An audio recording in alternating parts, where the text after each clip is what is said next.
Hi, Good everybody. afternoon. I think we're ready to rumble. All right, we're ready. I'd like to call our meeting to order. Today is November 2nd, 2021. It's 3:03, and this is the meeting of the Town of Loomis Land Use Subcommittee, Sierra College Boulevard, northwest of the railroad. And before we go on, I want to mention that we are here at the train depot, and we have several members of our committee here in person today, which is really awesome. We have Thor Luday and we have Scott Toussaint. And also we have two members of the public that are here too, Millers, welcome. And we have members of our committee that are on Zoom along with our experts in the field.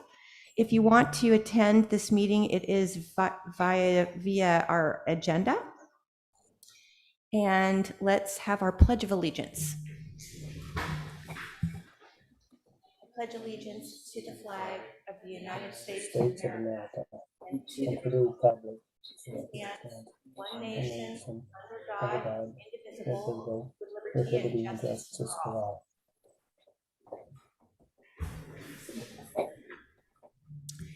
May we have roll call, please? Yes, Chairperson Jan Clark-Kretz. Here. Bonnie London. Here.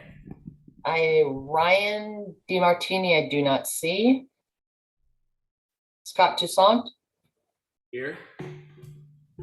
Beth Williams Ruskoff, I do not see. John Cunnington. Here. Auxiliary Member John Ireland. Here. And Auxiliary Member Thor Ludy. Here. Okay, thanks, guys. All right, now is the time for committee comment for items not on the agenda. Anybody have any comment that they have not on the agenda? Bonnie.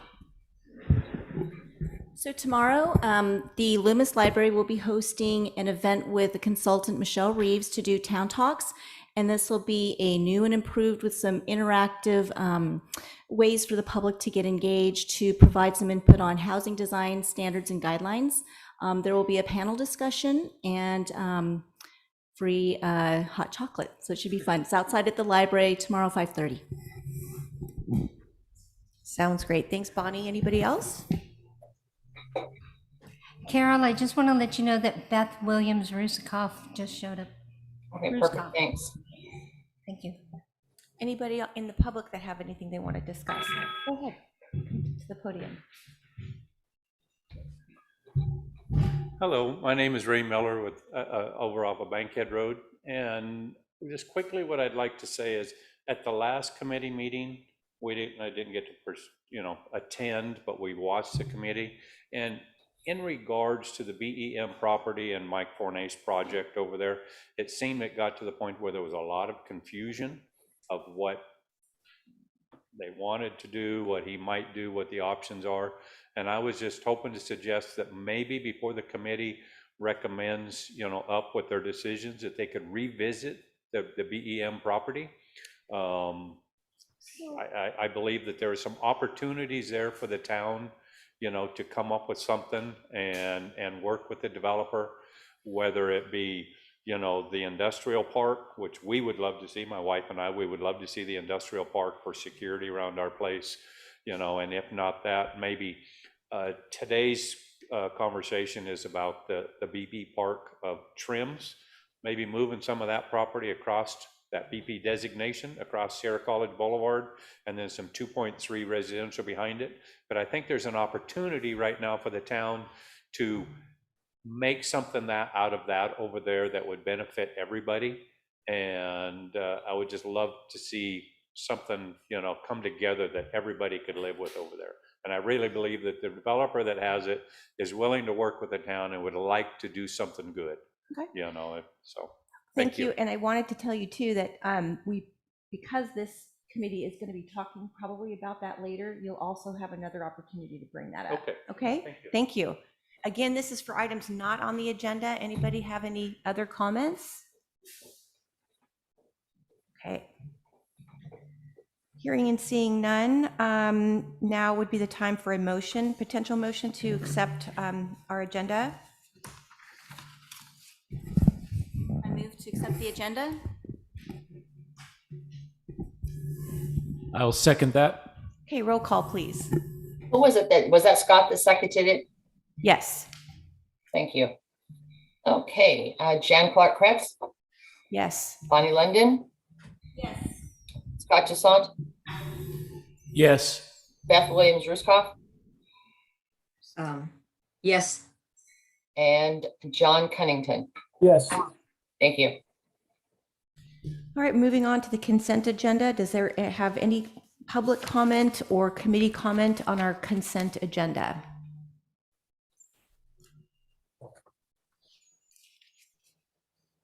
Hearing and seeing none, is there a motion then to accept our consent agenda? I move to accept the consent agenda. I second. Roll call, please.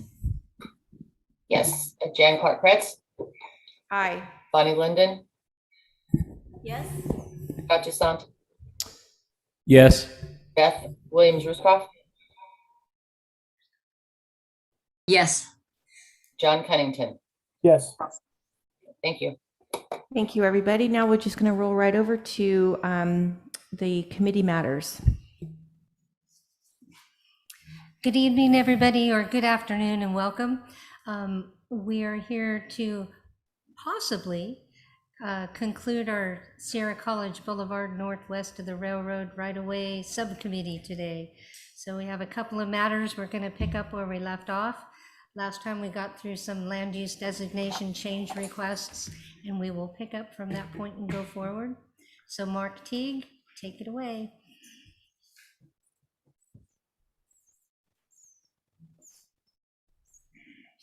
Thank you, Mary Beth. Good afternoon, everyone. So our last outing, that's not what I want to show you. That's not what I want to show you. You know what? It's down here. We are here. We're on number 21. And for those of you following along at home, this is the only business park designated land in town. It's right here. Oops. It's right here. And it's number 21 on our list. And I think we've discussed at length the difficulty of building a business park in this location. The primary reason is it has access that would be difficult to develop for trucks and for a high volume of traffic. And it would just be out of character. And in the write-up that was provided to the subcommittee, oops, that's not the right document. Where's the right document? All right. See what happens when you have multiple windows on your computer open? All right, here we go. There we go. In the write-up that was provided, the owner has indicated that during the previous general plan effort, there was an intention to put another railroad crossing across the tracks. And I can tell you that that's probably never going to happen. But here's the request that Mr. Trim has provided to us with the conversation. And, you know, he says he's supportive to rural residential, but would also consider even higher density if that was something that the committee and the town would want. The water service and sewer service is provided in that area. And, you know, for our discussion this afternoon, it really isn't that significant of a issue. If the water isn't there or the sewer isn't there and there's adequate development potential, then the developer would be responsible for extending the services. But in this particular instance, it looks like the services are relatively close by and could be extended if need be. Access is going to be an issue even if this is developed with something other than business park, because there really is no easy way in and out of the site. As you can see here, it's probably, if I was to use a term, I would call it landlocked. There isn't a whole lot of decent access to the site. I'm sure there must be some access that's afforded the property, But as you can see, the other roads in the area don't quite extend to it. Bankhead is a nice little road, but it's certainly not up for a lot of traffic. I mean, that's a pretty narrow, I would call that a country lane. And adding a bunch of traffic to that might be complicated or would have to be expanded. So for our purposes this afternoon, we should consider what we would like to have happen here. Not to put any pressure on the committee, but this is likely to be the largest single change that would come out of this general plan effort. Because as you can see, it is a complete non-residential use now. It does have rural residential and rural estate on either side of it. And the change would need to be figure out what we want to do with this, either keep it the same or to change it. And it's the largest single change that will show up on the map. And I guess as an adjunct to the conversation, and then I will shut up, is the public comment is, do we want to take BP off the map entirely, take it out of the general plan in its entirety? Do we want to relocate that BP designation? And I would suggest to you to do that in two separate discussions. Let's decide what we want to do at this site. And then if you want to add that later, then let's discuss that independent of this site. Of course, it's up to the committee's will. This is Mary Beth. I spoke with Sean about this earlier today, and as far as removing the BP designation entirely, he didn't think that was a good idea, and he would prefer, even if we don't have anything designated BP, that we at least retain the BP designation text in the general plan for future use. I think it's a great idea. I would recommend that as well.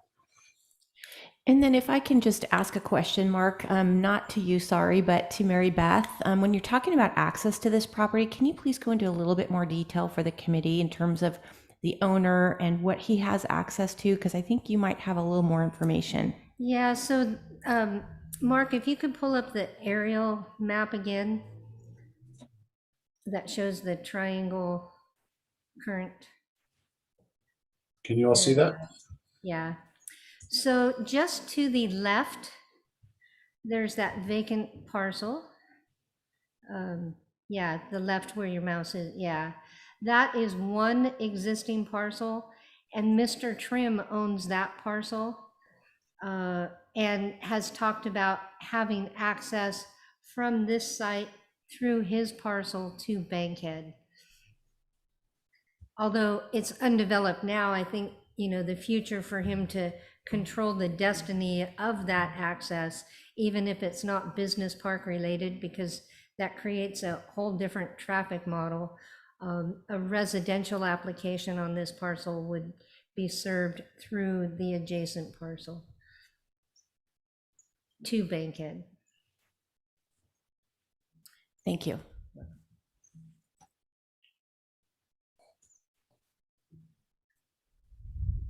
All right. And that was just through a discussion that Sean and I had with him personally. So I didn't realize he had owned that parcel. So when you talk about access constraints and ingress and egress, he's like, oh, well, I can figure that out on my vacant parcel. So. Fair enough. All right. Thanks, Mark. Back to you. Really, it's up to the committee at this point. I've kind of said my piece. We've talked about this seemingly pretty consistently as a committee.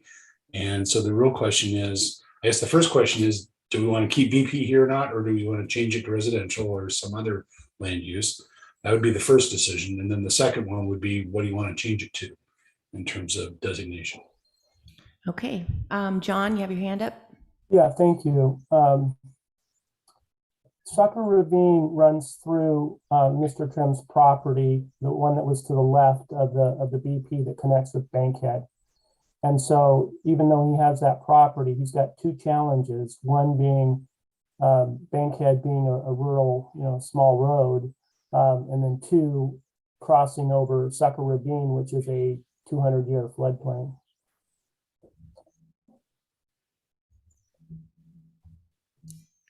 Okay. And those are all development constraints that would be addressed with any kind of subdivision map, and work those things out ahead of any kind of map approvals or any, going forward. So Mary Beth, from what I remember, you and Sean actually met with Mr. Trim. Okay. Yeah. And he's, and that's why obviously it's written down here that he is asking for, to changing it to RR. RR. Okay. And RR, can you just, again, for the committee, remind them what those.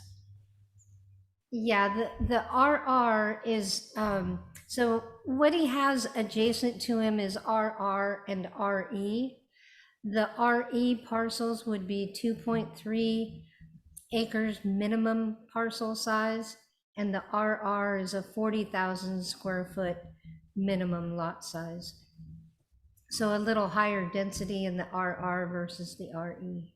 And have we calculated how many potential he could get with this change? It's a 30-acre site, so at 1 acre per unit, he could get 30 units up to that amount. In RR. And what about RE? In RE, it would be 13 units.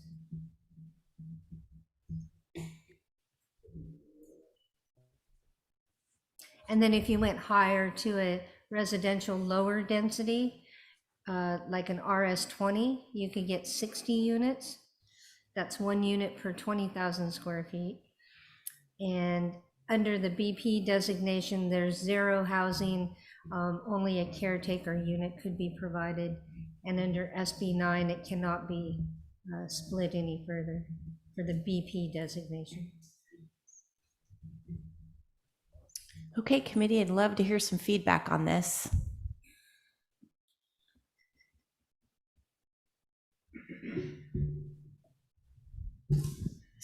Go ahead, Scott. So I guess it would just help to have maybe some clarity.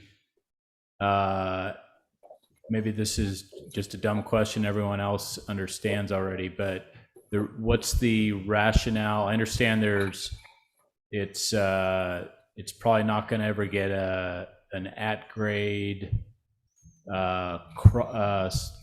access across the railroad. What is it that makes residential makes this clearly more developable as residential over a business park? Mainly, it's the volume of traffic. Even at the highest conceivable residential density that I think the town would put on there, it'll be a fraction of even the small office buildings traffic. A tiny fraction of that traffic. And Mr. Trim was, in our discussion, he was saying when they updated the general plan in 2001, that there was consideration for an at-grade crossing across from, is that Shawn Way? I think. But in order to do that, we'd have to give up the at-grade crossing at Webb. So, Yep. You trade one solution for one problem kind of thing.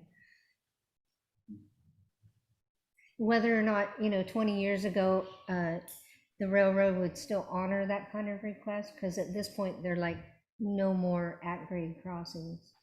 So, but if we can swap out one for the other, we may have a chance. Okay. And that was about 20 years ago that was... Yeah, 2001 when they last updated the general plan. Do we have is there a commercial designation that's clearly a lower traffic impact than BP? Good question. Probably not. What you would do to get a lower commercial designation is go with a smaller project. So you would limit it based on the size of the building. My, Yeah. my understanding of the at-grade crossing at Webb is that a lot of people who live in the subdivision over there by, Humphreys and those Margaret and those different streets over there use Webb as well as King for access, to and from. And I don't know if that's fair to that citizenry to try to pull that back in favor of getting access into just a small area that might serve 30 or 60 housing, or 13, 30 or 60 housing units. And Greg has his hand up.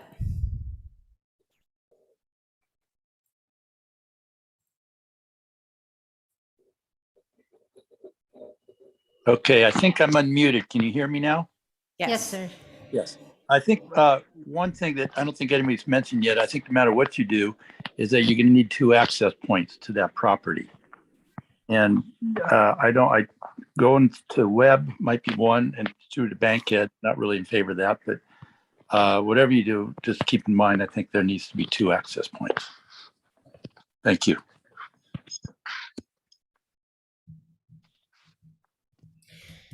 Now, Mark, bring us back Mile High versus Into the Weeds when we're looking at this. And I totally appreciate the access point question, but is that something that we should,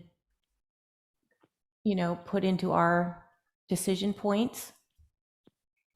Yes and no. I mean, I hate to be so odd about it. We can designate it, and then it's up to the developer to figure out how to make that happen, whether they extend one of these other lanes, whether they develop another route into and out of that. That really becomes their problem. What it does to me is it limits the types of uses that could go on there. Because it doesn't make any sense, for example, to show this as a shopping mall, just do something outrageous. A shopping mall, because there's just no way to get there. And that would require rebuilding a Bankhead. It would require quite a bit of effort. So from that context, yeah, we should consider that. But at the end of the day, if it's going to be something less intense than a business park, and so we're not going to get an at-grade crossing, and frankly, I haven't seen a new at-grade crossing in quite some time. So I'm guessing that they've really lowered the boom on those. So we're not going to get anything that's going to be that intensive. It's going to be less intensive in terms of residential or some mix. Then I think we can leave that to the developer and to the circulation element to mandate that as a policy, and then has to come in with the development plan. Thank you. Okay, I'd like to hear more from our committee. Beth, hate to put you on the spot. What do you think? What the land should be designated for? I think residential. I think since it's already backed up to property and it's wide open, you're not there. There's nothing there to really tear out. It serves better for residential, whether it's RR or RE. That's my feeling. There's just, if it's commercial, I just see a lot of snags with that piece, just where it's located. Okay. If that's Thank what you. you're asking me, what it should be needed as. Yeah, no, it's helpful. How about you, Thor?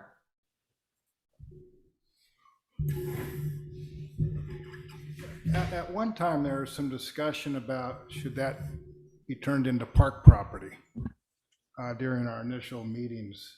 And I'm kind of curious if there's been any more exploration on utilizing a portion of that as public park space.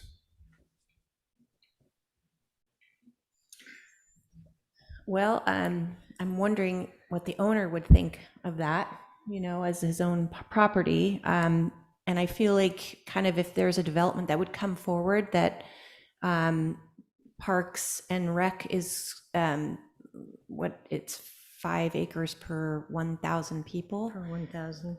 And 5 acres of open space for 1,000 people. And so any sort of development that would involve 30 units would have to follow those rules. So potentially, yes. And that's written into the code. So it would be required. How about you, Bonnie? What do you think? Yeah, I mean, we are trying to find locations of where housing makes sense, and this does, because again, it's more central to the core. I think keeping it RE, I don't think increasing the density anything more than RR would make sense, just because again, if we're removing the BP designation because of traffic impacts, I think any increased density would have the same problem.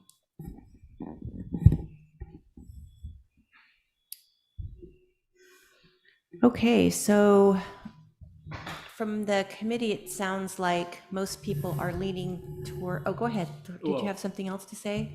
Please. Yeah, sure. Yeah, so yeah, it's tough. Just stream of consciousness, it's tough because, to be completely candid, I think a lot of people, including myself, would just soon have it stay as open space. It's kind of why we're in Loomis. I mean, that's a little flippant, but that in some ways that's true. But on the other hand, having an owner that is semi-landlocked is, I mean, he happens to own the adjacent parcel that's adjacent to public street, but if just looking at the map and realizing that it's probably unrealistic for access to be had over the railroad, it does kind of scream residential. Just to play devil's advocate to that idea, I would also say, though, I don't know, it'd be nice, that's a big chunk of land near the center of town. It'd be nice, that's currently undeveloped. It'd be maybe nice to see it go through a more robust process, like a general plan amendment request. So I'm on the fence. If it were going to be changed to residential, just because of what I believe the town residents want and don't want, I would definitely recommend RE, not RR. So I'm on the fence, but if it's going to be residential, RE, not RR. Okay, and I see Jean has her hand up. My usual question here is about effective SB 9. So if whatever we're designating, does that potentially mean actually be twice that if the lots all get split? Or am I misunderstanding something? No, that is a correct characterization, although most people forget that there are some hooks with SB 9, as in you have to live in one of the units for 3 years. Now, looking at the long run, Gene, you're absolutely right. If everybody moved in and signed the affidavit, lived there for 3 years, they could leave and their houses would still be there. But there are a lot of hooks and there's a lot of cost associated with that. But yes, you are 100% correct. And my other question, am I still on? Yes. My other question had to do with sewer capacity. I know we have the map with the sewer lines in, and my question was, just because you have a sewer line doesn't necessarily mean there's capacity. And the reason I ask this is when the mixed use on Taylor wanted to come in, they were turned down because they could not get a will serve letter because there was not adequate capacity at this end of town. And that's when the town found out we needed that new trunk line that goes across the freeway and through Turtle Island down DS Lane. So I don't know, did that sufficiently relieve things at this end of town that there is adequate sewer capacity, or do we have any idea? It would have relieved some of the sewer capacity. I will tell you that there is a 12-inch diameter line that runs along the western limit of that BP property. So that's comparatively very large. If you look at the lines in Taylor, they're much smaller than that. So there is a higher capacity line that runs right along there, but whether there is capacity or not, the developer can always pay to have improvements made. And then the other thing to consider is the BP site would also be using water and sewer. So even if you change to residential, there's still that issue there. So don't let that hang you up on whether to change it or not, or what to change it to. It's not critical in the grand scheme of things when you're looking at the designation. Thank you. Thank you, Jean. Anybody else, any public comment from the people we have here? You guys have anything that you wanted to say? Go ahead. I'm just thinking, sorry, Ray Miller from Bankhead Road, that place there, the BP designation obviously doesn't work. But if it was to be changed to the residential and go with the RE, designation, and then that way it leaves a little bit of room if the SB9 comes in and it gets split down, at least it won't be a real high density tucked back in that area. It gives you room for a little bit of growth and some residential there, but not overwhelmingly back in that corner where you're going to have issues. Thank you, Ray.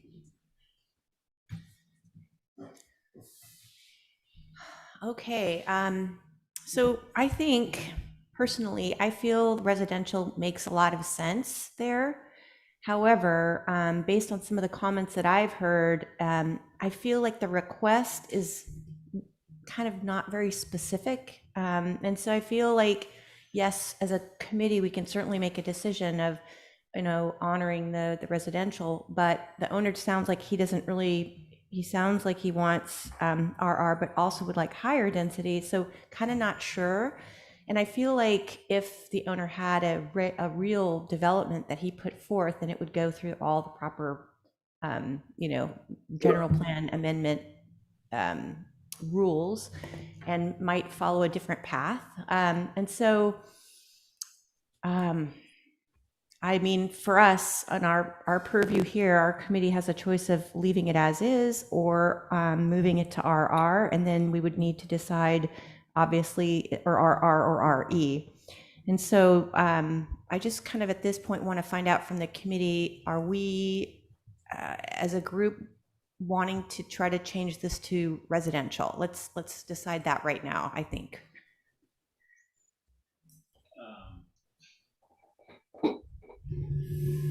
When you say that, So kind of what you were saying before, how if somebody brought forth a development and he had an exact idea of what he wanted to do with that property, then he would go through a general plan amendment.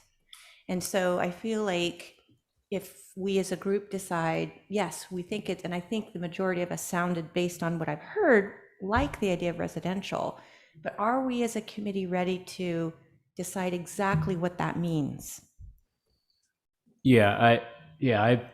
I'm to be honest, I'm with SB9, and I'm concerned about the neighbors around there. I know there's not a lot, but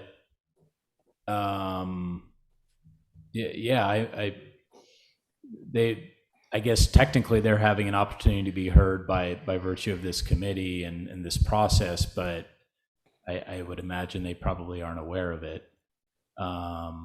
So I don't know procedurally how we can say thumbs up residential, but require it to not be specific.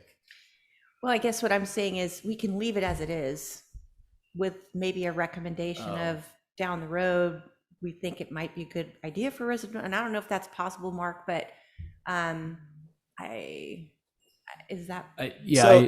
way that you would signal that you're okay with residential would be to change it to a residential designation. Leaving it business park and making a note about residential being contemplated doesn't make a lot of sense to me. Now, having a specific project in front of you and then going through this process, I'm not sure that there'd be a lot different of an approach to how we would go about it, other than the property owner wouldn't have a lot of certainty about what kind of project the town may or may not be okay with. And that's kind of why we're going through this exercise now of considering these requests. Okay. All right. So why don't we, oh, somebody has their hand up. John, go ahead. Yeah, I thought I should probably speak up. I'm really mixed on this, but I happen to be a neighbor of this particular parcel. The southeast corner of my parcel is at the northeast corner of this triangular piece. And yeah, I'm really mixed. And I think I'm probably coming down that we probably need to give the guidance to have it designated as as residential. Because that seems as though it fits that parcel better than a business park. The question about whether it's RE or RR, I could go either way. So just thought I'd let you know from a neighbor. That's very, very helpful. Yeah. All right.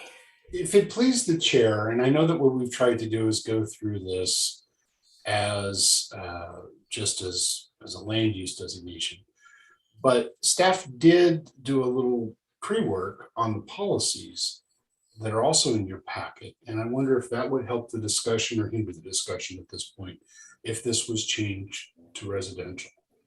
And if it please the chair, I could actually put them on the screen. Yeah, go ahead. I know it's skipping ahead a little bit, but one of the things that we talked about, or we trying to put it on the screen here, we talked about was how would this develop as residential, and how would it interface with John and others in the area who are adjacent to this site. And so we ended up with some ideas here, 2 points of access. Now, we didn't know what the designation would be, so we've got some other policies in here that may not be relevant if you decide on a single land use designation, but it has buffers. It has an area along the railroad of 100 feet. Partially that's for Norries, and partially that's for the open space emphasis in Loomis. And then just has trails within it. So this is an extension of our open space plan. So this was something that, sort of thinking ahead and having something for the community to chew on. If there are policies like this, John, does this ring a bell to you? Does this speak to you in any way? And you're a neighbor, you'd be the most affected for this. And the idea was that we didn't want, from staff's perspective, if the committee went completely rogue and put in, apartments, we wanted to make sure that the houses next to it were protected in some way from that interface. Doesn't sound like that's going to be the case. And so some of this may be overkill, quite frankly, or it could just be built into the design.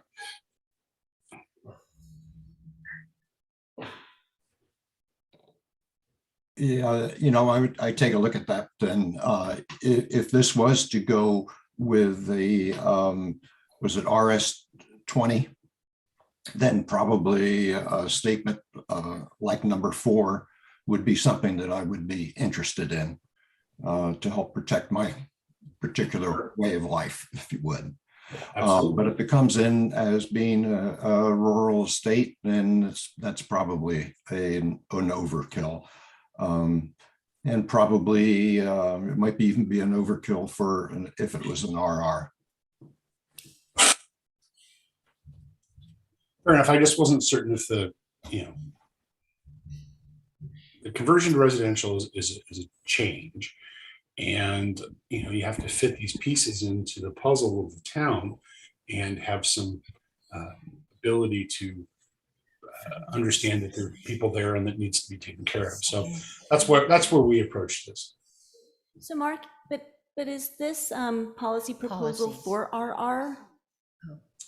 It wasn't for, at the time, we weren't thinking RR. We were thinking that what if the committee went rogue and went to the 20, RS20 and went that route. And then at that point, you have RR parcels to the north of it And how would you put more in here without really frustrating the folks that live in this area and in this area? And that's what we were thinking. So, and they may in fact be overkill. If the committee goes with RE, then most of this is just unnecessary because the sites will be significantly larger than these policies would be needed. So anyway, I just wanted to put the text up there if that helps or hinders the discussion. No, it does help. And I think Thor has something he'd like to say. Mary Beth, I have a question. Have there been any proposals submitted to the town over the last 20 years on that particular parcel? No, not at all. And I remember, and I don't want to call somebody out if I get it wrong, but I think it was Miguel that had talked about the 2001 general plan where it got designated business park. And to piggyback on that, Ralph Trim thought at the time, yeah, that's a good idea, until he realized that it was landlocked and not able to do anything with it. So for, and anybody can do anything, but at the time that Sean and I talked with Mr. Trim, at this point in time, he would just love to be able to split it for his family. Nobody's getting any younger, and, to leave his kids where they can each have a little place of life in that area would be his goal. But, on top of that, you don't know if something happens to him if the kids just sell it and whatever happens. So, the future is unknown. But at this point in time, he's definitely restricted from doing anything based on the ingress, egress, and, being pretty much, like Mark said, landlocked. Mark, can we go back to those policies again and kind of, as a committee, we have not seen those yet. Is that right? They're in your packet. They're in here? Yep. Are they? And is that text out of the existing general plan? Or, This text here, no, if it's underlined in italics, this is all new.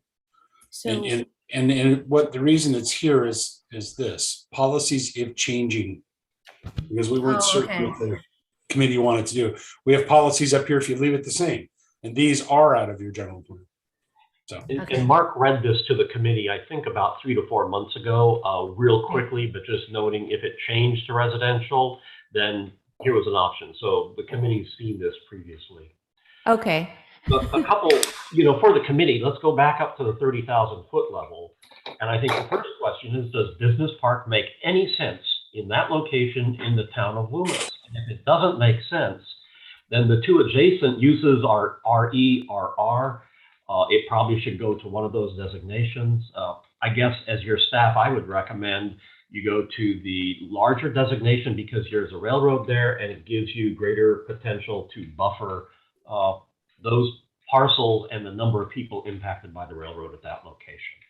And then one other thing to consider, it brought up about a park. If somebody's interested in building a park there, you have to buy the property.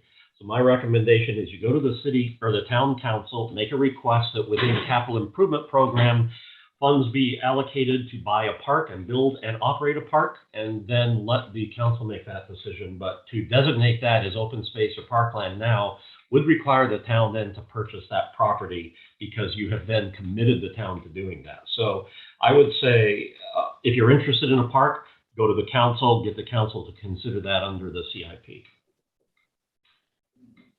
Thanks, Anders.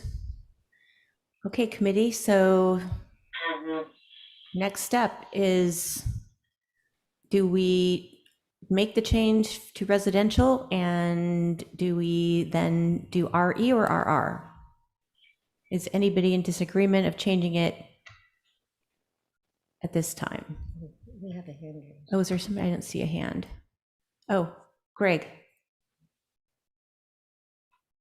Yes, can you hear me? Yes. Hello? Yes, go ahead. Yeah, no, I would just weigh in and saying that, looking at all the options, I think because it's near the, one thought I had is because it is near the town center, you'd want to go higher density, but because of all the issues, I really can't do that with access. And I think access is kind of the driving point behind a lot of what's going to go into the final decision on this. I agree wholeheartedly with Anders' comment that, yeah, I think a park would be great. And maybe we can kind of look into it and see how much money is available, but it would commit the town to buy that property and to run it as a park. So I think the position that we're at right now, I would favor RE, mostly because of the poor access, and that would limit the number of traffic through the difficult access points, and also the point that it is near a railroad. You want to maybe spread out the density a little bit. Anyway, those are my comments. Thank you. Thank you, Greg. Okay, committee. What do we think?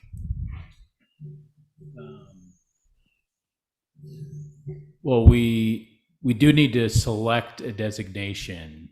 We can't just say R. We can't just say Right. Okay. I'm probably off the fence personally and willing, but definitely RE. If, to be honest, I'd almost suggest RA, but I realize that may be overkill. So I would definitely favor RE over RR. That's my 2 cents. Okay. Well, I'm not a voting member and I do live on Bankhead, but if it's going to be changed, I think RE makes sense with the surrounding area and the size of most of the other lots in that area. Keeps it kind of the quaint little nature of that particular area of Loomis. Thank you.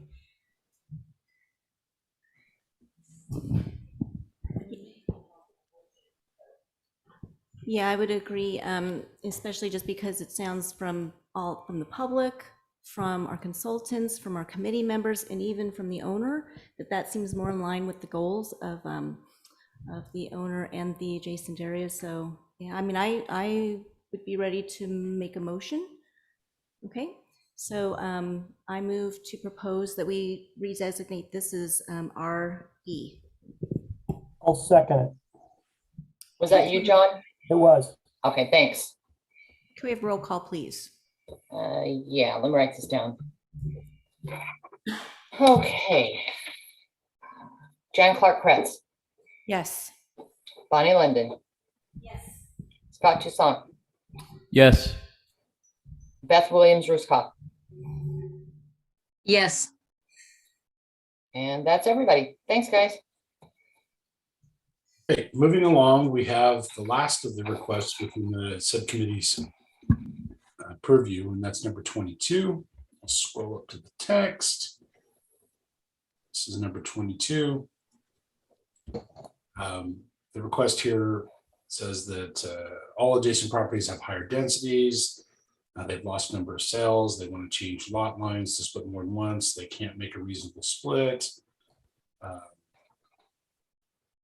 I don't need to read it to you. It's right there on the screen.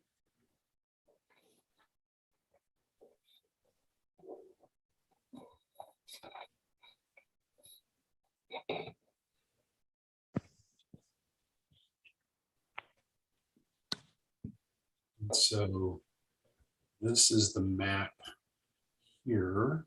Oops.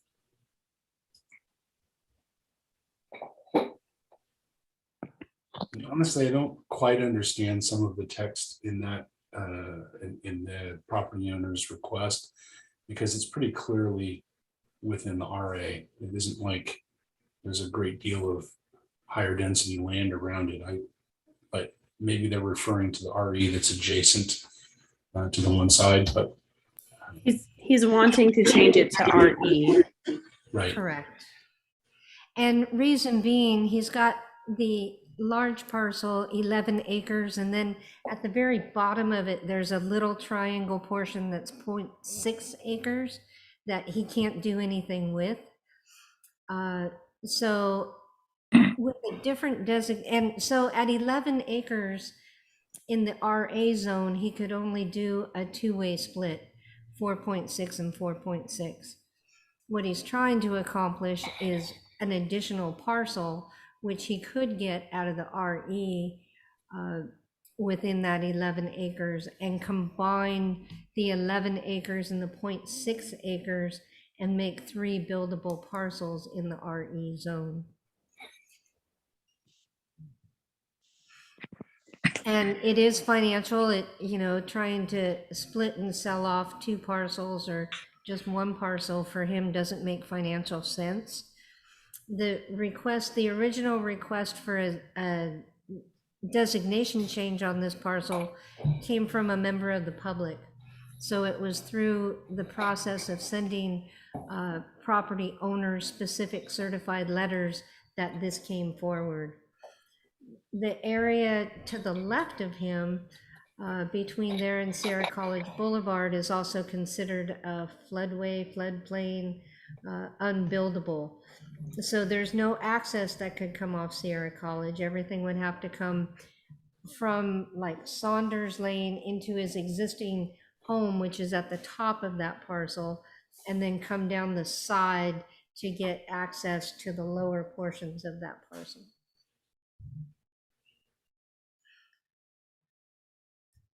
And you can see on the aerial where the ravine flows. Oh, yeah, sure. Yep.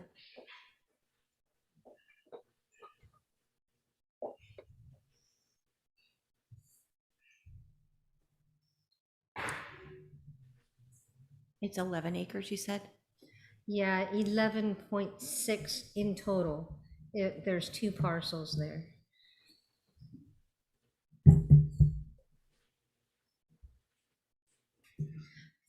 So even with going to RE, there's probably, by the time you take out the roads and all of that kind of stuff, and that it could only end up being 3 parcels instead of its current RA at 2 parcels.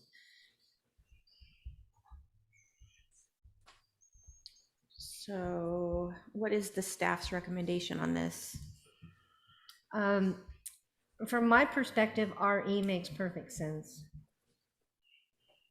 RA? RE. RE? Yeah.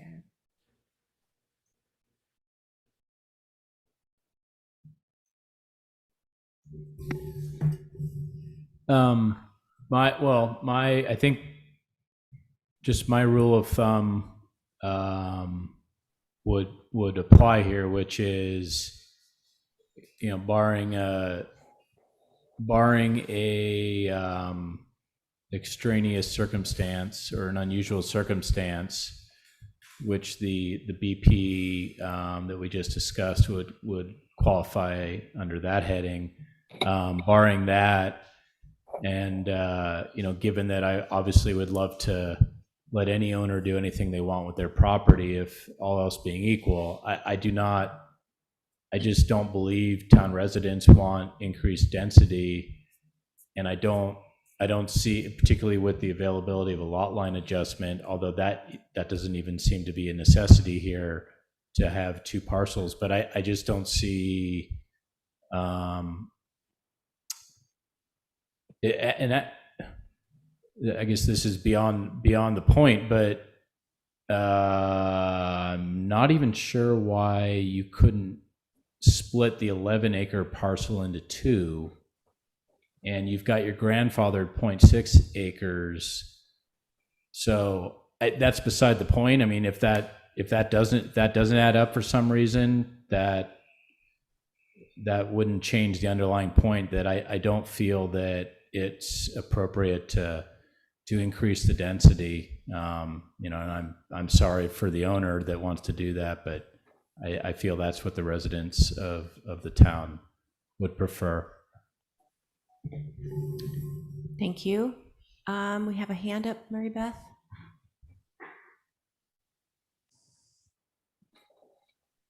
Beth. Yes, so you said that to access any of those potential parcels, if he were to split it, so there were 3 parcels on his 11 plus acres, the only access they would have would be to come down Saunders. And then obviously there'd have to be some sort of easement road along the backside of the property in order for for each one of those parcels to have access to it. Is that correct? Because there's no access off of Sierra College for those parcels. Correct. Mark, can you blow up the aerial map a little specific to that site?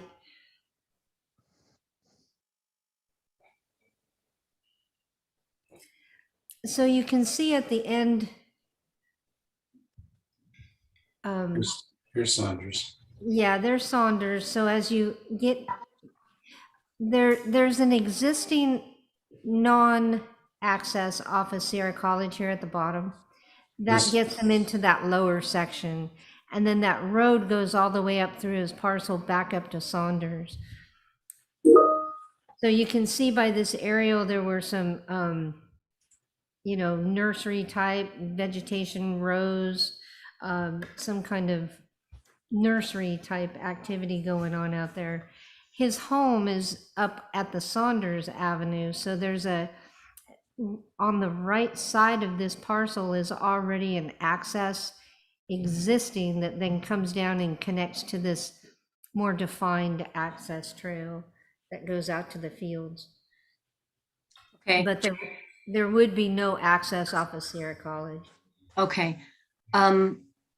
So I don't live over there on that side of town, but 11 acres is quite a bit of land. And he only wants to split it into 3 parcels. Correct. Okay. Is there any way that he could get feedback from neighbors to find out what, I mean, granted, it is his property and he's asking this request, but I can't remember who just brought it up that just said, hey, I wouldn't want it to be split any further than two parcels, which is a reasonable request. But I'm thinking 3 parcels, that would be over 3 acres each. 8-6. Doesn't seem that bad either. And staff's recommendation included the properties to the east of that are already residential estates, and some of those are already smaller. They're legal non-conforming. They're under 2.3 acres. So it would just carry that 2.3 all the way over in that area to Sierra College. Okay. If it please the chair, I think you need to be careful with the mathematics here. If it gets changed and 2.3 becomes the minimum, that's what can be done. Regardless of what somebody's told us, they only want to do 2 or 3 or 1.5 or whatever the number is. Math works out the way it is, and the cost of doing a map is the same whether you max out your density or not. So regardless of what the committee says, or what the applicant says, when you make the designation change, you're establishing a ability to go further. So if I take 11 and I divide it by 2.3, me and Hewlett Packard, ends up with 4.78. So 4 parcels are potential. With a road, though, you'd have to give access. So some of that's going to go away. Absolutely. But just pointing out that when we establish these standards, you have to look at them objectively without the property owner in the room, because you don't know who's going to own the property. A portion of Antelope Creek is on his parcel, and then you have that 100-foot setback floodplain from the creek too. So he does have that whole 100-foot strip that's totally unbuildable. Is that his too? Who owns that sliver from Sierra College to his parcel? Is it all his, or is it'd be a tiny little section? Does somebody have a parcel map they could show? Coming up. There you go. So, oops. Here's what we're talking about here. So yeah, the 3 parcels along Sierra College to the left, to the west, those are unbuildable parcels. They're small, they're in the floodplain. Now you could, you have to elevate them and do all of that, but then to the right of Antelope Creek, which is all Mr. Ficker's parcel, 100-foot setback on that side would be required. So I'm going to guess that that happened because of the road getting put in and it carved up those people's property. Exactly. Yeah. Fred, and we're gonna go to dinner and we're gonna. There's actually a Yeah. parcel on the left side of Sierra College. When Sierra College came, So you just wanna. when Sierra College came in the, I think it was a 1965 map I saw that split the parcel on the left side and created the parcel on the right side. And at this point in time, the property owner can't sell the parcel on the right side of Sierra College without selling their existing parcel because they're Right. still tied together. Right.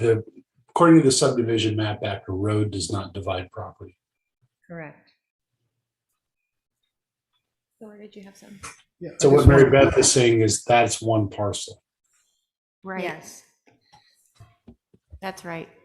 Thor? I just wanted to echo Scott's previous comments, and I think there's something to say for consistency. And if my memory's right on all of the requests to date, other than the BP property, which is, I would consider an exception, we've not accepted any other requests.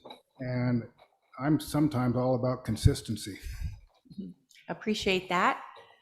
And is there any members of the public that have anything they wanted to say? Okay. And at this time, I just want to ask the committee, basically, is this something that we want to go ahead and change? And if not, then maybe we can save some time. I'll just, I think I know perhaps which way we're headed, but I will just point out that 2.3 times 5 is less than 11.6. So I think that kind of underscores what we're saying here. And mathematics comes to a head again. So committee, anybody? Greg, do you have your hand up? Yes, I do. Can you hear me? Oh, yes. Yeah, okay. Yeah, I was kind of holding back to see where you guys were going with this. And I was thinking in the back of my mind about keeping it as RA. And a lot of people started to come forth with some thoughts along the same line of thinking that I had. It's like to do with consistency. A lot of people in town would like to split their property for economic purposes. And we see that on the planning commission a lot. They come in and they inherit land and say, well, you know, I can't, I've heard they say, well, I can't afford to do anything because I don't have the money and I want to split it and sell it and all this, that, and the other. But that's a personal issue. And I kind of think that that's along the same lines that we're looking at on this particular request. And you look at the BEM property, and we basically, he withdrew his request or his application, I think, because he certainly sensed that the town was not going to be in favor of splitting that land. And to let one person go ahead and now split their land for arguably similar reasons, I think is kind of basically unfair. And then some people in the future will definitely call us out on that. So I would be in favor kind of leaving it that way for those reasons. Anyway, thank you. Thank you, Greg. Okay, committee, anybody on our committee want to make this change? Now's the time. And if not, I would hope there might be a motion.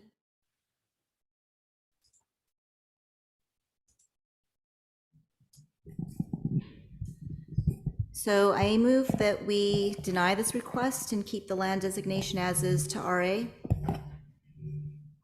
I will second that. Thank you. Can we have a roll call, please? Was that Scott? Yes. Yes.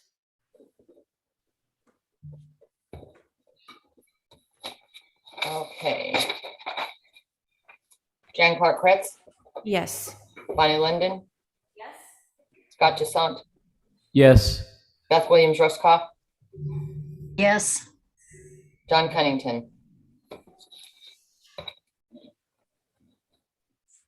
Yes, sorry. Okay, thank you.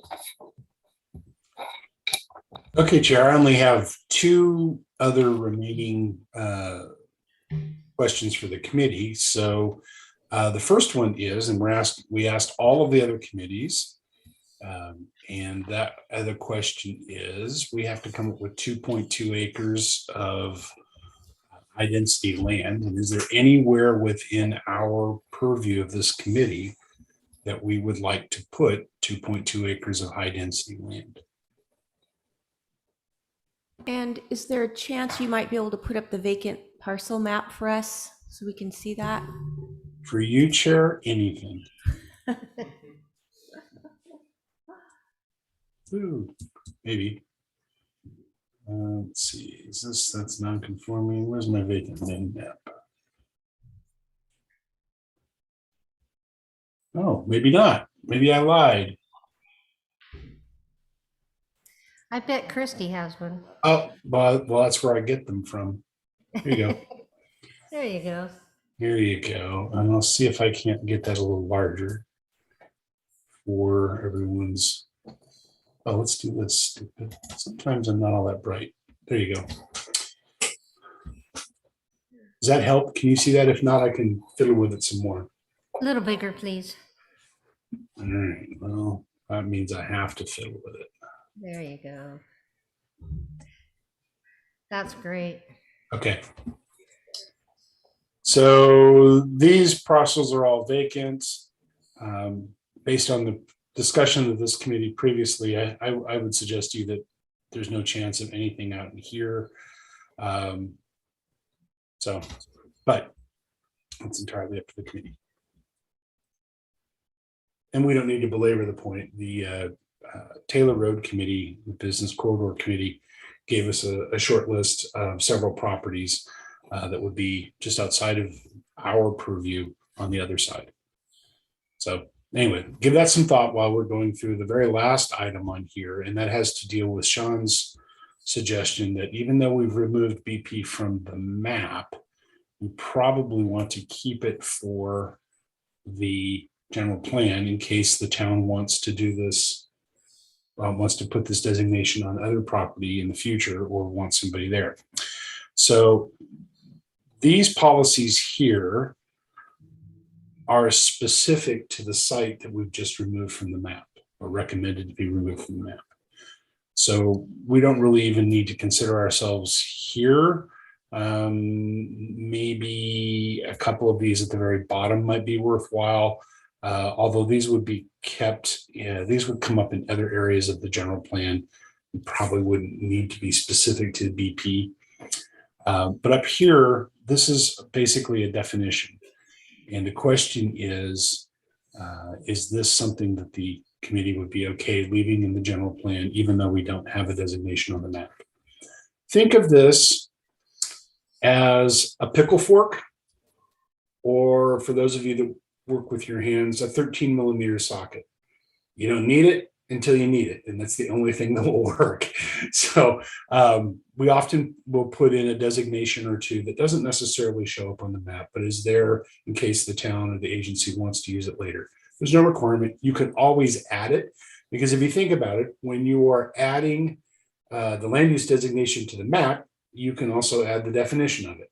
What this does is advertise that you'd be open to somebody suggesting it if the town is. So this would be the definition if the town was open to it, and if not, there's no requirement to keep it in. Hey, Mark, do you have a more recent version? Just because I remember we took headquarters out during the umbrella land use committee meeting as we were going through each designation. I can pull that up. Let's see, can I pull that up? Yes, I can pull that up. This is where we get the overlap of the committees, right? Everybody's doing something a little different. Let's see what I have here. And then while you're looking for that, I know Jean had her hand up.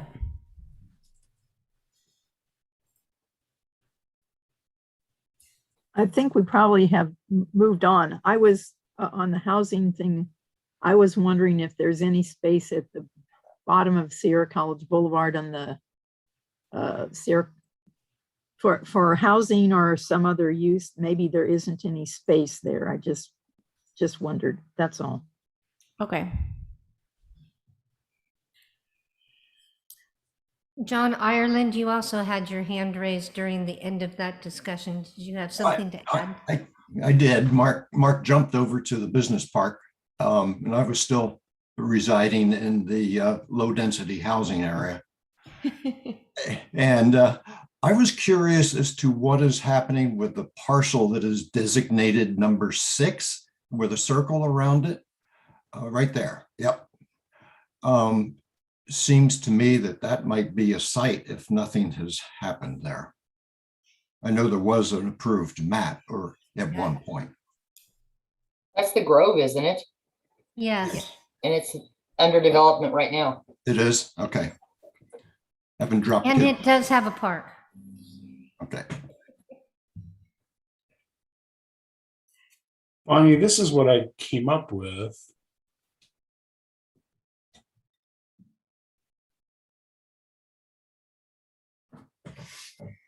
And this is off the edited piece that we had previously. So we can take it out again. But I think I agree with you. I think I remember doing that. So I'll go back and check our notes for that. But it doesn't show up in the draft that I have in front of you. Well, if this committee doesn't like that word, perhaps we can make that change. Absolutely. I don't know, what do people feel? That is kind of an odd. It is. It's outdated. I mean, it says the same if you just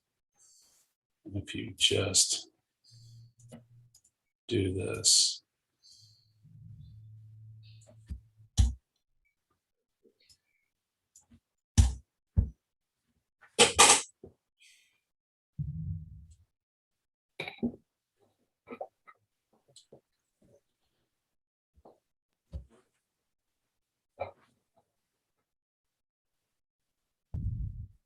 Okay, so we're all reading it, and Thor has something he'd like to say.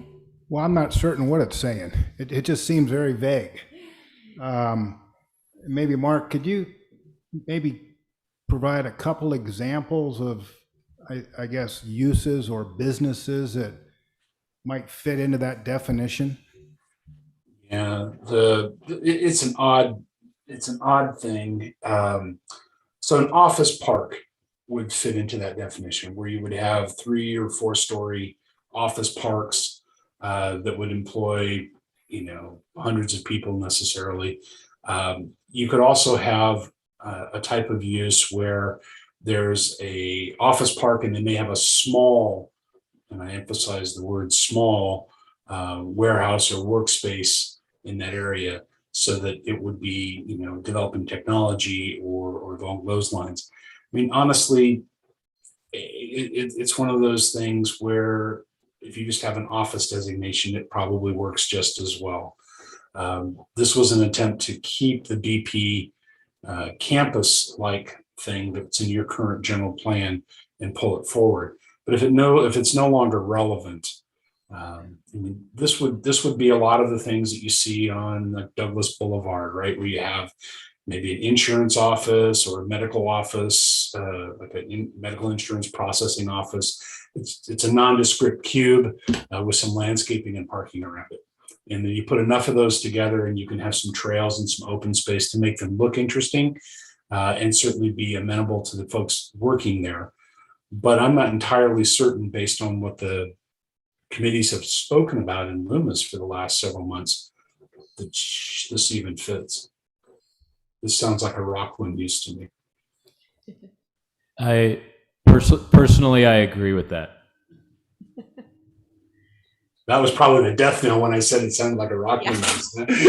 Sorry about that. Yeah, you said that Rockland word. Yeah. And looking at it, and Andy and I have kicked it around quite a bit, and we've tried to tweak it and massage it like Play-Doh.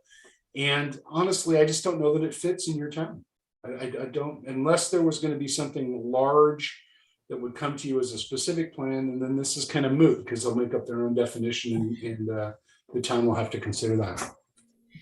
I guess So- the only thing that I would kind of want to throw out there as a person who has kind of an ag business is, there are businesses that are leaning towards agriculture. And I would hate to take that off the table if somebody had a really great idea that would lend itself to an ag business. I don't know what that would mean, but I don't know. Just a thought. Bonnie? Pardon? Yeah, agriculture in here somewhere.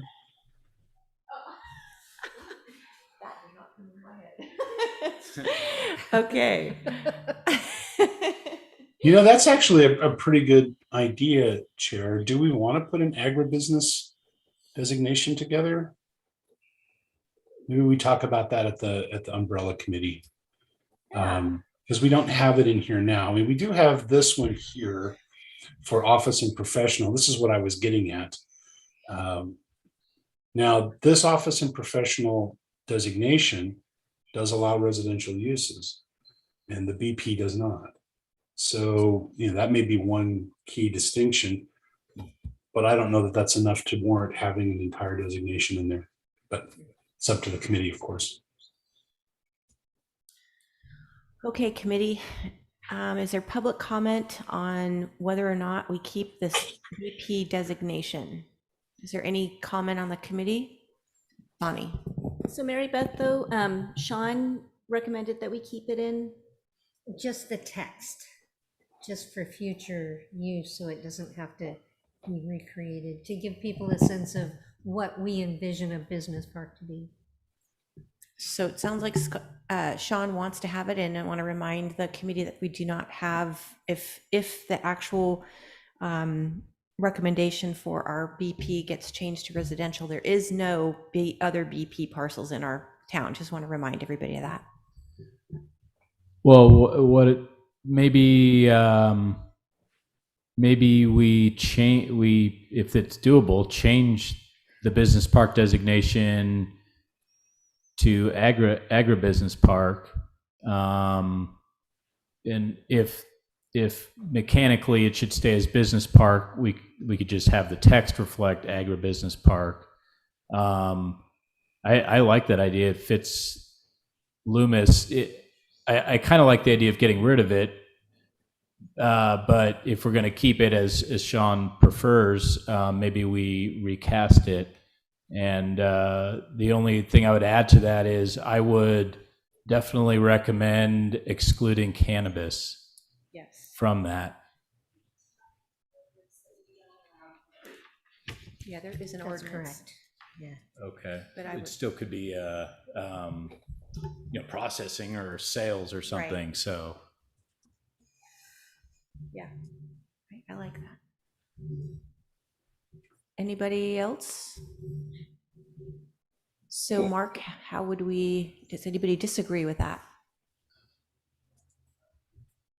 And any public comment? Mark, how can we verbalize that? Or actually not verbalize it, wordsmith it. There you go. I like it. This is nature for, why don't we just say,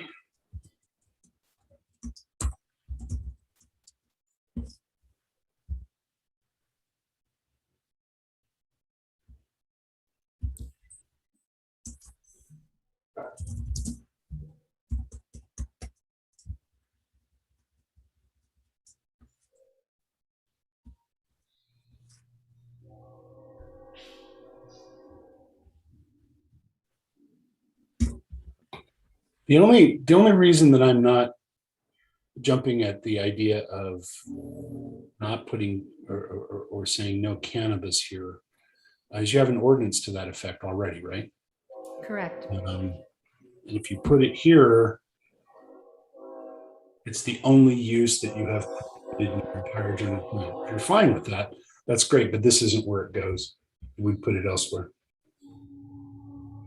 I think why it would be important to put it in there now, it's actually something that we are recommending, and it's not going to be, it's almost as if I want to make sure that they understand that this committee is concerned about that. And as it rolls through the process, I think it might be good to stay there. Okay. Uh, I would argue that there's other uses you don't want there too. You would not want an abattoir. You would not want a feed lot. You would not want a lot of uses that would be impractical and not particularly pleasant to be around. But we can certainly put that in there, Chair. I don't wish to.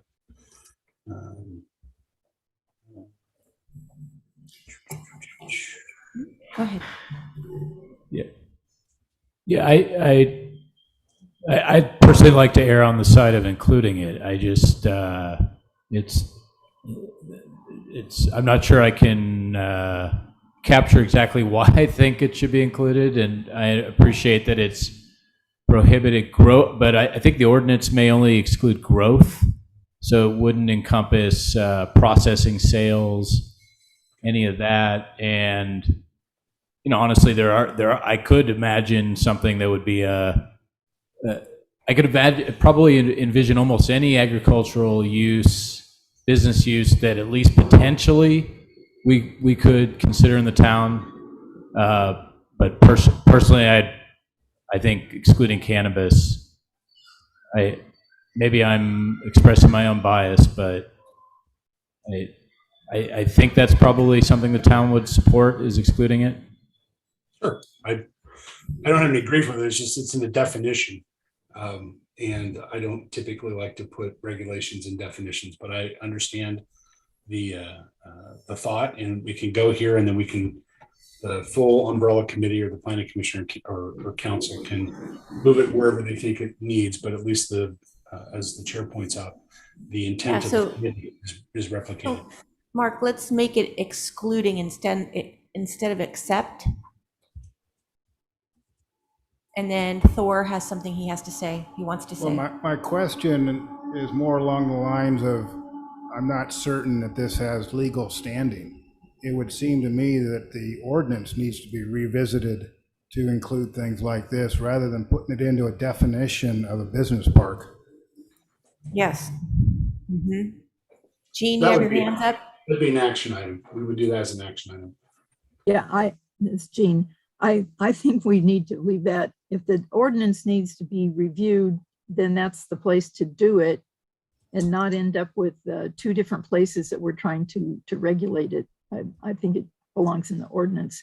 And I'm a little confused. Are we saying that we're going to include agribusiness as part of business park definition, or are we substituting and saying it's only an agribusiness business park? Maybe I didn't understand that. That would seem to me to be too restrictive. I think the idea, as it's morphed here, I think is that this land use designation is we're electing to keep it, but strictly as an agricultural business park designation. Yeah, so we would need to change it from business park to ag business park. There you go. And I think in some ways that's just because town manager is wanting to keep the designation. So this is maybe a compromise solution.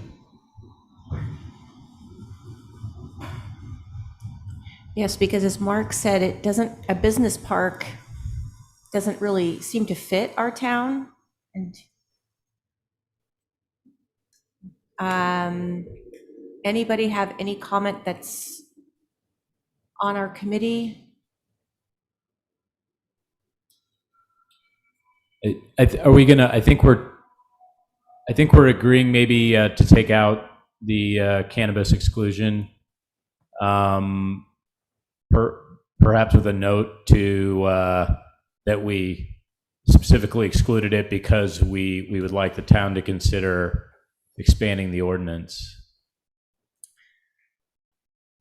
I pulled up the ordinance and I can read it to you. Thank you. So it says commercial cannabis activity is prohibited in the town of Loomis. This prohibition shall include, to the maximum extent permitted under state law, any and all deliveries within the town of Loomis. In accordance with the provisions of this chapter, the town of Loomis will not issue any license, permit, acknowledgement, or other such entitlement authorizing commercial cannabis activity within the town of Loomis, where such entitlement is necessary to procure a state license. Regardless of any state license issued for commercial cannabis activity in any other jurisdiction, no state licensee may undertake any commercial cannabis activity within the town of Loomis under such a state license. No property owner shall rent, lease, or otherwise permit any person to make use of their property for commercial cannabis activity. I don't know how you'd So it's modify very, that. very general. What's that, Mark? So I don't know how you'd modify that. That's pretty all encompassing to me. Yeah, commercial cannabis activity captures all the things that we've got listed here. So that isn't exactly necessary to broaden what we're already prohibiting. We have covered the waterfront and then some. We've covered the waterfront of other jurisdictions with what we have written there. Excellent.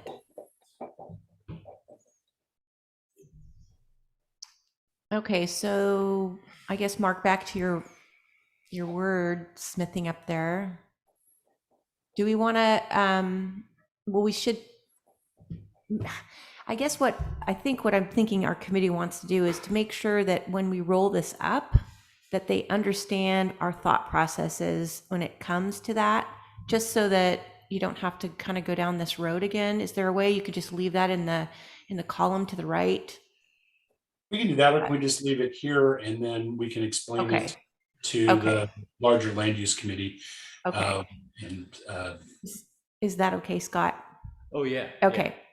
Anybody disagree with keeping that verbiage in there? And the whole thought is to make sure that they are educated as we are, as we went through this. Anybody in the public?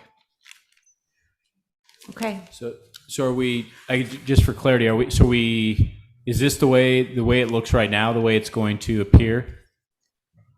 it's the way it would appear in the document that we'll put together that has all of the other committee recommendations in it that will go to the umbrella committee. And then that committee will get to do the final wordsmithing before it goes to be produced. So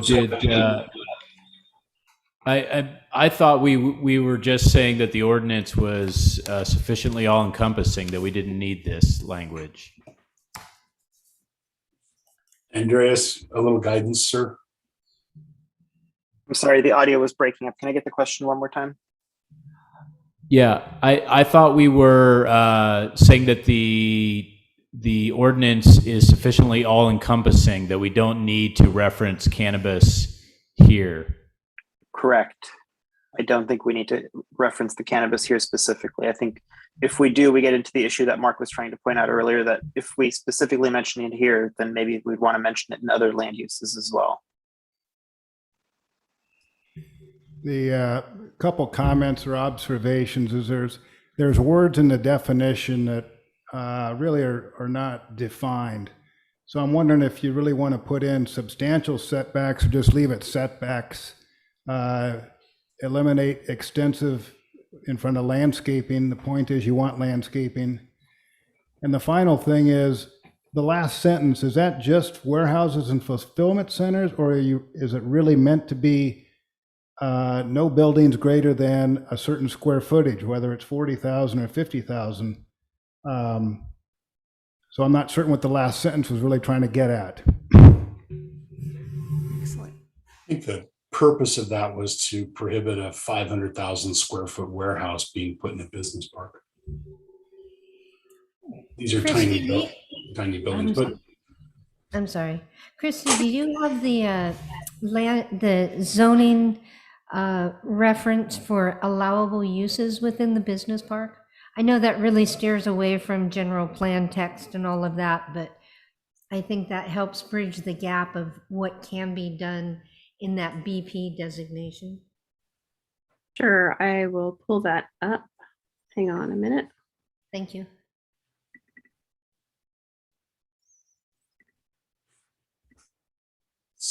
so am I taking cannabis out of this committee? Yes. While she's pulling that up, okay.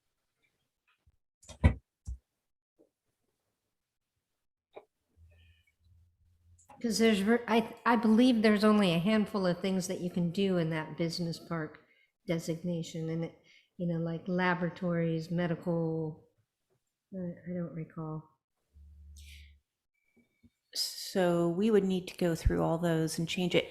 Mark, you know, I think we really do need to have something in your right-hand column, because by changing this, we'd need to go through the whole zoning code. Plus, I do want it to make, I do want at least a record of the fact that we did talk about the cannabis, and that there is a very strong ordinance already in place. And just for clarification, all the updates to the general plan will be updated through the zoning code based on the outcome of the adopted general plan.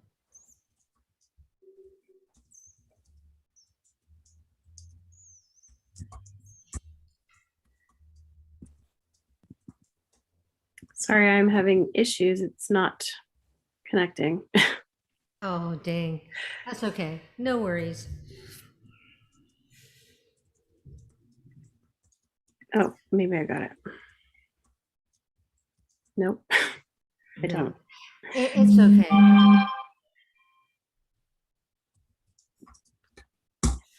How is that?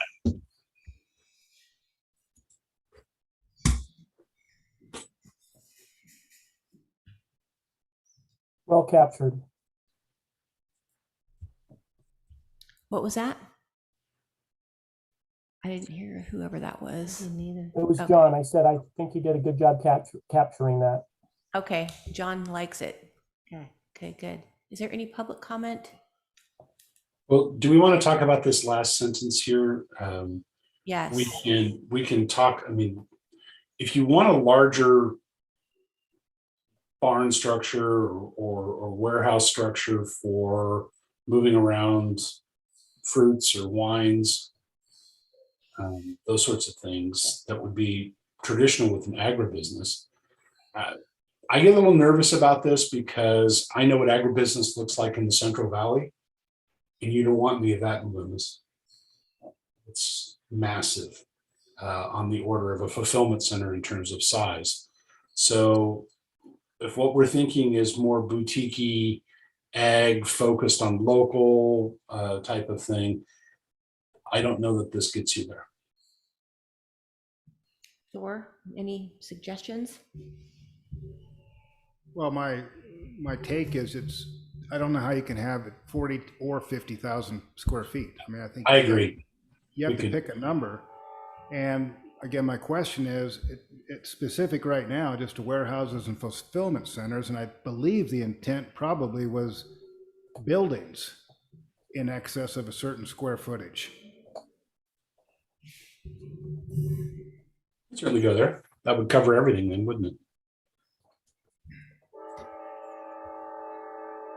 And I was able to pull it up, the code. So what's allowed in BP are accessory retail uses, office supporting retail, restaurant, accessory service uses, ATM, business support services, medical services such as the laboratory, office, accessory, government, or processing, adult daycare, catering service, child daycare, with a use permit, public safety facility, veterinary clinics and animal hospitals are permitted, and then also broadcasting studios and utility infrastructure, and then with use permits, pipelines or utilities, telecom facilities, transit stations, those sorts of things.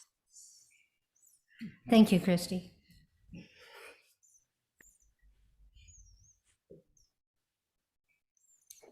You like that sentence better, Thor? Yeah, the last sentence, yes. I was listening to everything that Christy mentioned, and I'm wondering if there's a way in the text that you could keep it business park as a definition, but put in the text something along the lines of a business park includes agricultural businesses.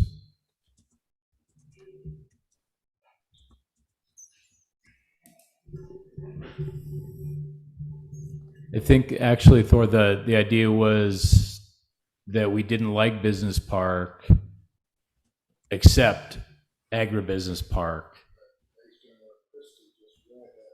What we'll do is So that's we'll that's modify why. it. Yeah. When I was asking Mark that we need to go back through the zoning code and we need to now, if this is the will of the people, then we will go back through and change those zoning designations to reflect more of what this more ag designation is for. And that would add a new definition to our glossary. Great. Those folks on the umbrella committee just groaned, didn't they? I know how to hit them. So just a quick thought, and not to belabor this, but what about just adding everywhere we've got agricultural, saying farm and agricultural? Okay.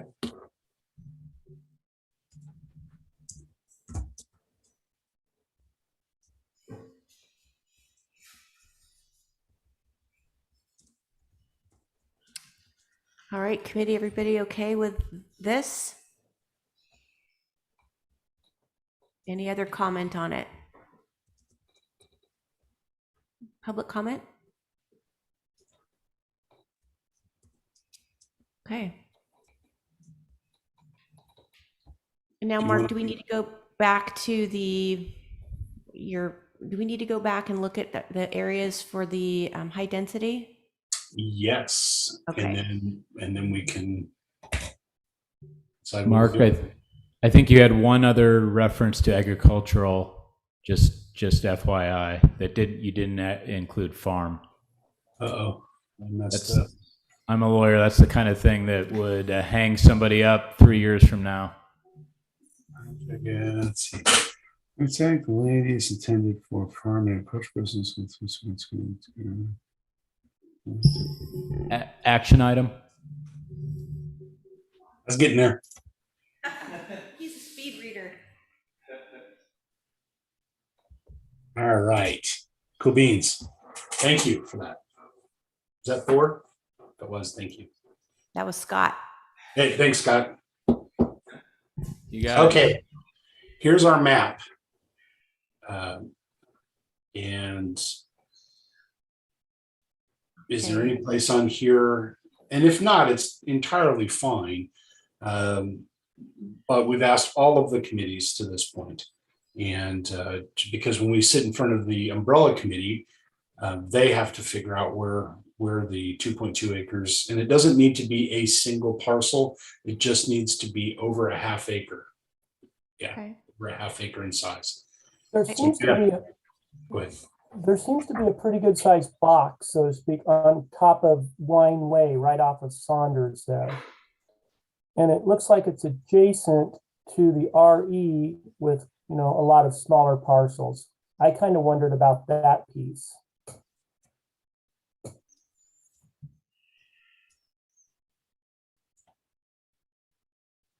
So if this is Saunders here, so this piece right here. Yes. And here's Wine Way. So it would be this piece right here.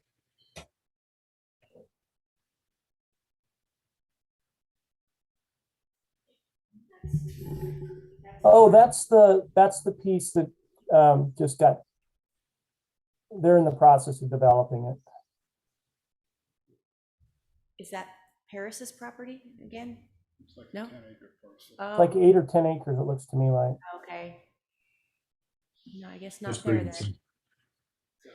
good. Okay. Jean, you said something about by Sierra College. Can you be a little Down more? here? Oh. Am I on? I Yeah. was just wondering if it just way down at the end before the railroad tracks, what all is in that area. I know Ralph Trim has a business there, but I don't really know if there's any other space in there. Maybe there isn't.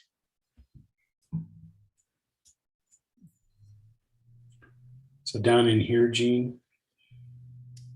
Yeah, So I there's just wondered. Oh, no, across the street where you've got your arrow is the vet clinic and Where's the vet? wetlands. Yeah, I just say this is pretty wet in here, isn't it? Yeah, no, across the street. Have to be over here. And maybe there isn't anything. I hadn't really looked at it. Just wondered because it's close to transportation and shopping and things. So, but It is. may not have much space left. Just looking through the trees, it looks like it's pretty well developed. Yeah. Okay. Thank you, though. Great thoughts. All right, Scott. Yeah, I don't, maybe there's a spot on here that I've missed, but I just feel like our zone or our area that's under our purview isn't the area that it doesn't include any of the areas of the town that I would think of for putting in this state required designation. Thank you. Anybody disagree with that?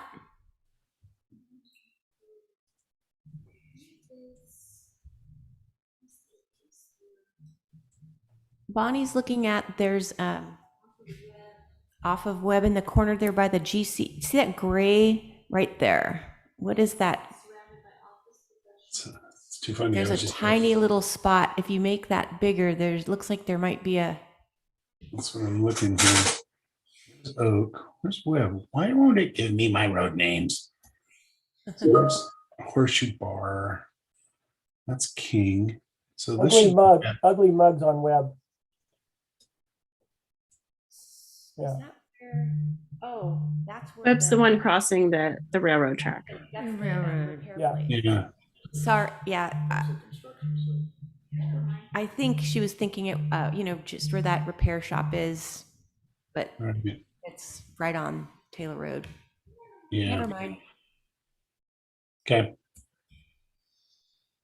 All right, committee, does anybody, everybody does not have any spots available, maybe we can move on? Okay. That's all I have, Chair. So we might be finished. I would recommend so. Okay. All right. Well, if there's nothing else more to do, I know that we have to do a special motion, and Carol, can you please recite that special motion? Yeah, give me just a second here. I'm pulling it up right now.